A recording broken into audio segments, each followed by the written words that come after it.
ছোট বৌমা, বড় বৌমা, অনেক বেলা হয়েছে, ওঠো, বাসি কাজ ছাড়বে না? এতক্ষণে ছোট মহারানীর কানে তার শাশুড়ি মায়ের কথা গিয়ে পৌঁছলো। স্বামী মাঠে কাজে চলে গেছে, দিদি তো এখনো ওঠেনি, তাহলে আমিও গিয়ে শুয়ে পড়ি। বাস এই হলো পারিবারিক হিংসা। ও বড় বৌমা, ওঠো গো, অনেক বেলা হয়েছে, তোমার শ্বশুর এসে খাবে। এবার জেগেছে বড় মহারানী। স্বামী মাঠে কাজে চলে গেছে, ও বাবা, এত বেলা হয়ে গেছে আর আমি ঘুমাচ্ছি।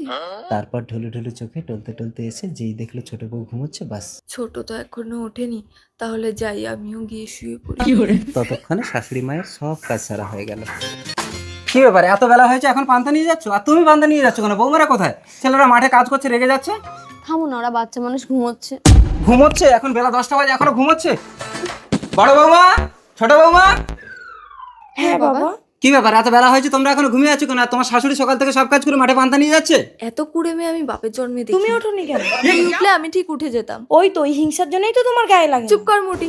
এই দাঁড়াও দাঁড়াও দাঁড়াও, তোমরা তাহলে ও ওঠেনি বলে তুমি ওঠেনি, আর তুমি ওঠেনি বলে ও ওঠেনি, এই রেসারেসি চলছে বাড়িতে? শোনো, কাল থেকে যে লেট করে উঠবে তার সারাদিন খাওয়া বন্ধ, একটা কথা বলে দিলাম।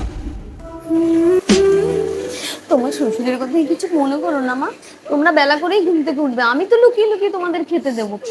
তোমরা তো আমার মেয়ের মতো।